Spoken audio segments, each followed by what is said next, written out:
Hey there guys, welcome back to another episode of Monster Super League. It's your boy Odin, and today we are going to be going on to do the next edition of the Apophis guides, and we are going to be doing Saturdays every other week, light variant Apophis. So this will be the guide for probably the hardest version of Apophis there is. This Apophis comes with stun, and then resistance down, and then his active skill is shock. So essentially it's a fight to survive, meaning you are trying to resist as much of the shock and stun as possible, and try to get your attacks in between. So one way to avoid a lot of that stun is going to be through resistance. So a lot of your attackers on your second and your third rows especially, you're going to want to have them an attack crit rate, you want to basically max them out their resistance. So that's why I recommend for you guys to go attack crit rate on those mons, because if you go attack crit damage, you're going to be trying to maximize for crit rate, you're going to basically have to lose out on a lot of resistance. So unless you can find a balance to get your resistance above 50% on your attackers, I highly recommend you guys to go for an attack crit rate with max resistance substats on your attackers. My courageous strikers, I should say, are kind of, or not courageous strikers, lethal strikers are pretty much at 50%, so I'm keeping mine on attack crit damage or attack crit rate. I just wanted to go ahead and basically show you guys my lineup here. There are going to be a couple of different variations that you can use instead of this lineup. For example, if you have the Fire Okeanos, you can use her as the leader instead of the Water Cura. But I do prefer to use the Water Cura because she is going to be exceptional mon to use for the exposed weakness. And if you do end up having to move the Cura out of here, you're going to be either losing out on some SP fill, which is coming from the Water Hana, or if your Fire Okeanos is built on a Gem of Magi set, then you can kind of fill up your SP bar a little bit quicker, in which case you may not need the Hana, and you could fit the Fire Okeanos. So essentially, the only mon that's replaceable here on this lineup is going to be the Water Hana, in which you may want to use a Fire Okeanos. Like I said, I do have one, but my Fire Okeanos does not have a very good enough gem set for this yet, so I'm going to continue to use the Hana until I replace her. But I wanted to go ahead and basically give you guys this guide, as the Water Hana is going to be the easier for a lot of you guys to build. She's essentially going to be easier to get to Super Evo as well. And Super Evo is going to give her better stats than the Fire Okeanos. And right now, if you look at a Water Hana, Evo 3 Super Evo'd, she has roughly the same amount of stats as an Evo 3 Fire Okeanos. So for a lot of you guys out there that are looking to build somebody, build a Water Hana instead, as she does have resistance down and, of course, the very much needed SP boost when attacked. So same setup, guys, as the regular first attack for the other Apophis. I'm trying to maximize here through Predator, so we're going to be using the Dark Beth max skill booked on a Siphon set to try to get through that wall of damage, to try and see if I can push a little bit of that exposed weakness to kind of go through the levels fairly quickly in the first couple of attacks.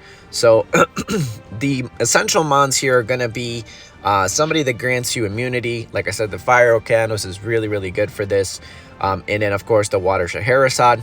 The reason why you want to get somebody that can fill the shock or the immunity really quickly here is because of the shock, or the stun basically hits you on every single turn. And so if you don't manage to get immunity up really quickly, you can get stun locked in the first couple of attempts.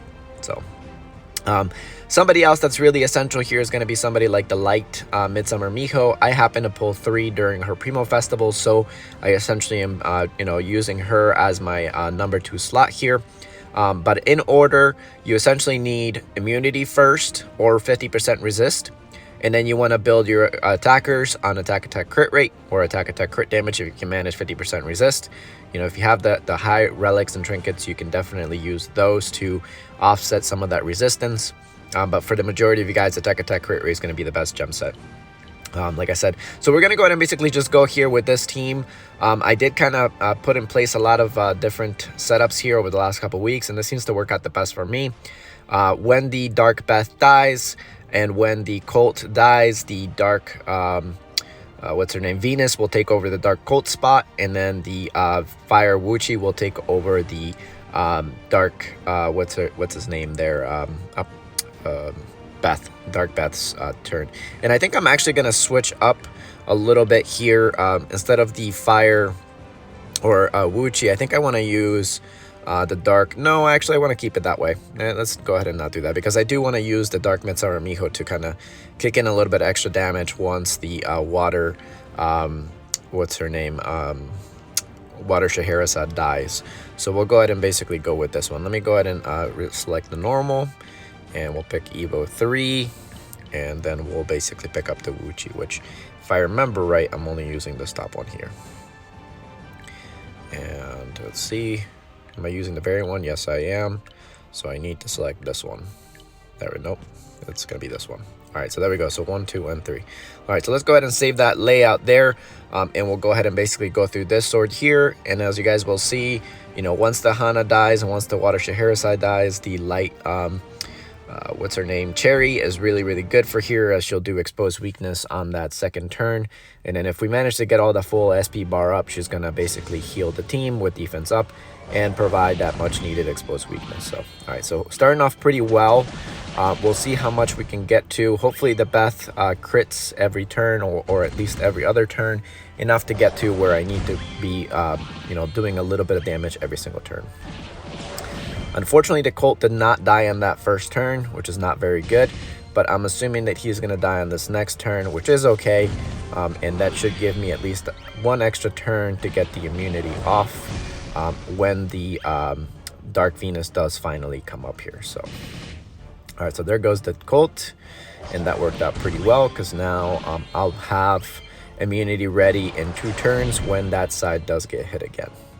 So hopefully I managed to resist a little bit of the shock there. Nope, looks like Venus did not resist. But at the very minimum, I do have my debuffs up, which is good. All right, so now we can get immunity up this turn on the right-hand side. But as you guys can see, this is mainly, you know, the best setup right now for the left-hand side. Because if you guys notice, the Light Midsummer Miho is providing me immunity on the left, and then the Water Scheherazade is providing me immunity on the right. And the Water Hana, you know, her skill essentially allows you to build up SP as you're getting hit. So I'll have immunity, I'm getting my SP bar filled on the left through all the healers, and I'm able to basically keep up my debuffs fairly quickly. And this does kind of like help out really well to try to push some numbers as you get up in the ranks here. So unfortunately, Beth got stunned that turn, which is not good, but I'll have immunity here. And she did go a little bit after, so at least it'll go somewhat comparable to what I managed to do last week, which was to get to at least level 35 on the variant Light Apophis. I was kind of hoping to make it at least level like 40 this week. So if I can get to level 40, that would be amazing, but you know, it's all very dependent on whether or not RNG decides to be good to me this week or not. All right, so level 34, no crit, unfortunately. Beth is probably going to die here. Yes, of course. There we go. Just as I was saying, you know. But level 35. Hopefully, Wuchi can get me like a couple more levels, because we are still only at turn 12. Guys, if you don't have the Dark Beth, somebody else that you guys can pick up is the, what's her name? The Light Shelly. The Light Shelly also has Predator as well, and she is a light type, so she's not going to have that extra 50% crit damage boost, but at least she'll have a little bit higher resistance, and that should help you resist the shock as well a couple of turns here and there. Not really caring much about, you know, missing this turn here, because once the Water Scheherazade gets her immunity, the Wuchi and the Hana will attack. They'll just attack a little bit later. Once they get that, you know, immunity buff, they'll basically get cleared out of the debuff. So, but this is already actually much better than my last week, because last week I only made it up to level 35. So somehow I managed to get a little bit higher this week.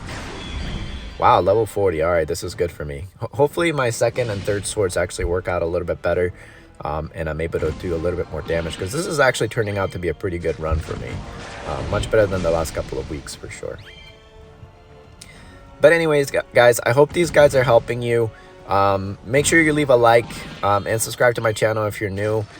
When you guys hit that the like button, essentially it does help me out in the YouTube algorithm to push my numbers up a little bit.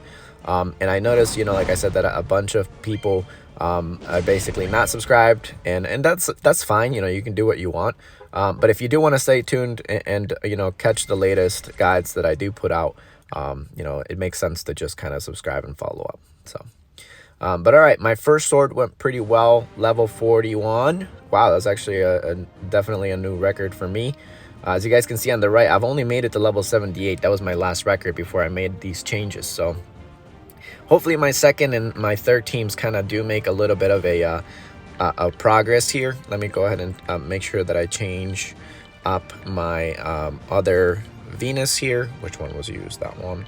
So that means I have this one. And I'll have that one. There we go.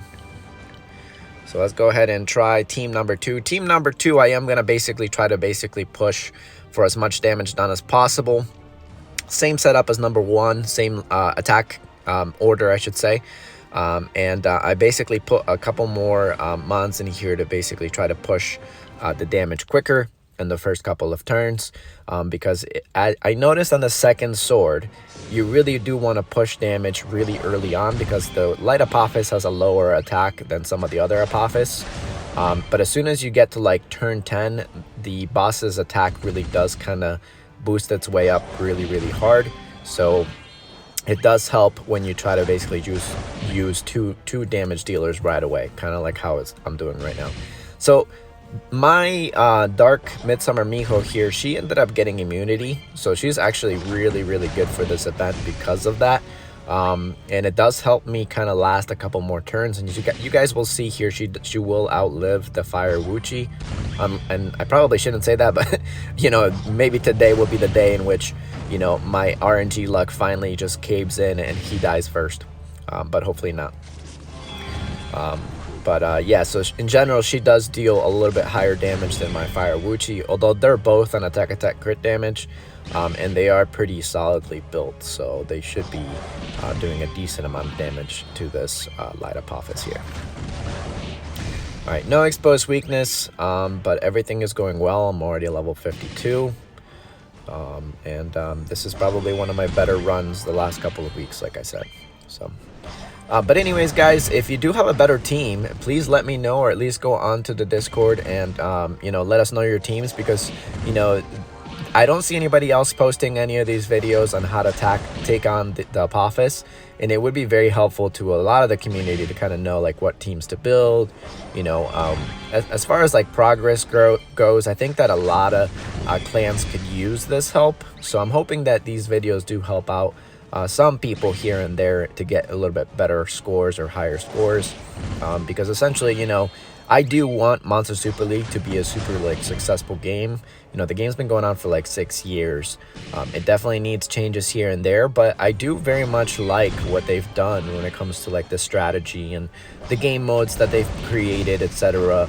And with the addition of like the ads that have been going on and all that, and some of the light buffs that we've been getting here and there for some of those mons, the super evos, the new monsters, it's been really good, I think, for the community as a whole. And I'm very excited for what this next year brings for Monster Super League, that's for sure. All right, so my front row died, and this is actually going pretty well, because last week my mons died at level 51, so I'm pretty happy with this week's progress, and hopefully this continues. I'm able to at least get to a higher level than the last couple weeks. All right, so looks like I was very much unlucky there. Everybody just died, but that just means that I need to work on gems. And like many of you, gems is my biggest thing when it comes to Monster Super League. I'm not one of those people to buy those like exchange tickets or whatever, so I really just rely on running the story and getting my dragon sigils, and then just running the 6-star guaranteed dungeons on the weekends, on the dragon dungeon, because that's where I'll get leech gems, siphon gems, etc. So recommendation for a lot of you guys: don't spend a lot of your time on the golems. Just run the story like crazy, and get yourself a couple of sigils here and there, and then build up a team and only do the dragons on the weekends.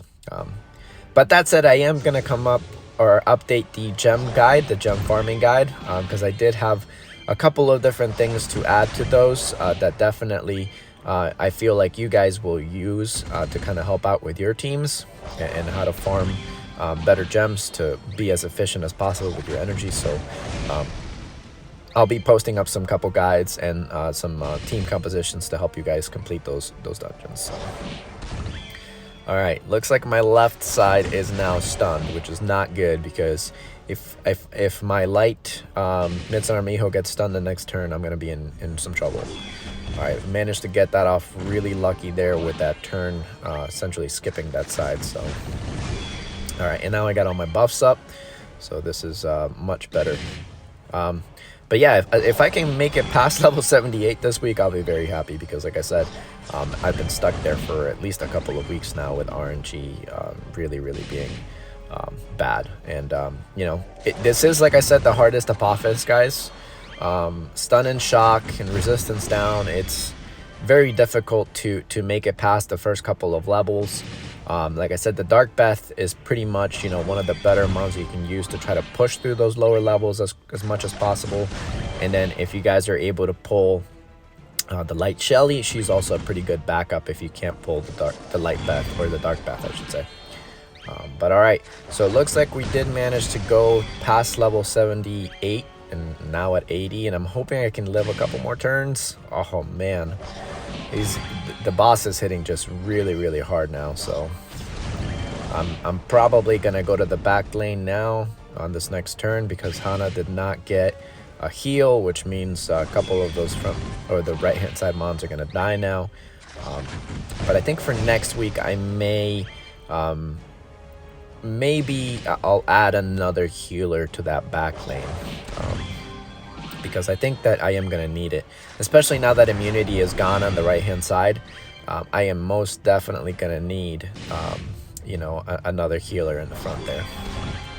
So, but it's not too bad, I would say, at least for this week's attempt to make it all the way to level 84. Hopefully I make it to level like 85. And yeah, so far so good. But like I said, let me know, guys, if you guys find this guide useful. If you do enjoy it, like I said, please let me know. Or if you have tips or anything else you want to see, let me know as well, because I do like to put out content that I think majority of folks will like to use or can use. So if you have any suggestions for things you want to see, let me know, and I'll make a video for that or a guide for it. So all right, so pretty good, I would say, for me for this week to make a little bit of improvement. You guys can pause the video, check out the teams again, or at least the compositions, the lineups, etc. Like I said, there's definitely other mon that you can use as a replacement for them, and I know I could definitely make a couple changes here and there. But yeah, so that's it for this week. I think only 443. I did miss 3 attacks, I forget, on Wednesday or something like that. So yeah, but take a look, guys. It's SG or SG. He's doing really good. He's already at level 735 on Apophis weekly, which is pretty insane considering what other players out there are doing. So also this week I think we did pretty good on Titans. But yeah, guys, that's it for this video. Hopefully you guys enjoyed the content.